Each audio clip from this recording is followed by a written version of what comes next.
मैं हूं यूसुफ खान और आप देख रहे हैं जनराही न्यूज़ चैनल। आइए देखते हैं अगली खबर कि आने वाले 5 साल बाद भी जब इलेक्शंस होंगे इंशाल्लाह, आप लोगों को उस इलेक्शन में इससे भी बड़ा मुंह तोड़ जवाब उनको देना है। पूरे के पूरे मुमरा को ग्रीन कलर से ऐसे रंगना है कि इन लोगों को यहाँ से बुरी तरह से पछाड़ के भेजना है इंशाल्लाह।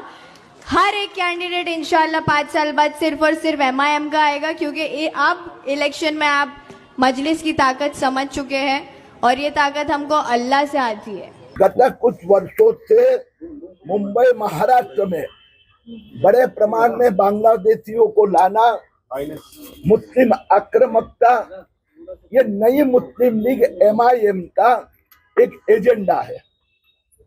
महाराष्ट्र मुंब्रा में चुनाव के बाद में MIM के नेताओं ने भाषण करके कहा कि हम आने वाले 5 साल में पूरा मुंब्रा हरे रंग से रंग देंगे। अभी मुंब्रा में 20% हिंदू बस्ती है, उनको उन्होंने धमकी दी है। मानखुर्द 100% मुस्लिम हो गया, मालेगांव 100% मुस्लिम हो गया।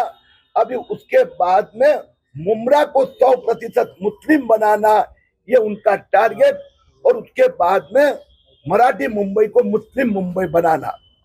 चुनाव के समय पर जब मैंने कहा था कि मुंबई आसपास हिंदू का प्रजनन दर, फर्टिलिटी रेट 1.3 है, मुस्लिम का 2.6 है, यानी हिंदू 13 बच्चे पैदा होते हैं, उनके सामने 26 मुस्लिम बच्चे। तब MIM के उपाध्यक्ष ने कहा था कि मुस्लिम महिला 26 बच्चे पैदा करे, 36 पैदा करे, किरीट सोमैया के पेट में क्यों दुखता है। MIM के अध्यक्ष ओवैसी ने कहा था मुंबई के महापौर बुरखा वाली बनेगी, ये इसी का प्लान था। इनके ऊपर कार्रवाई होनी चाहिए, ऐसे मेरे सहकारी निरंजन डावखरे, यहाँ के हमारे अध्यक्ष भगत, हमने पुलिस से मांग की है। सर, जिस तरीके से आपको जो नोटिस दिखाई गई उसमें आपको मान्य नहीं था कि इस तरीके से पुलिस ने जो बयान दर्ज किया है वो कहीं ना कहीं सही ढंग से नहीं किया गया था।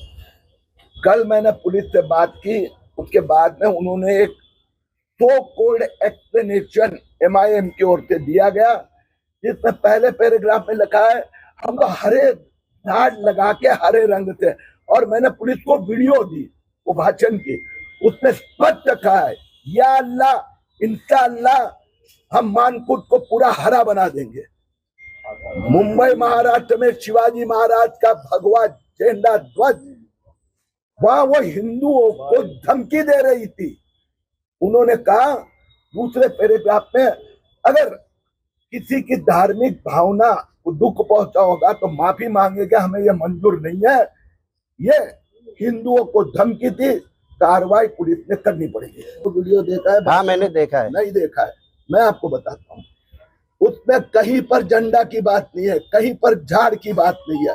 या अल्लाह इंशाअल्लाह हम मुंब्रा को हरा रंग से भर देंगे। इसका इंटेंशन हिंदुओं को धमकी देना और 20% हिंदुओं को यहाँ से भगाना, यही है।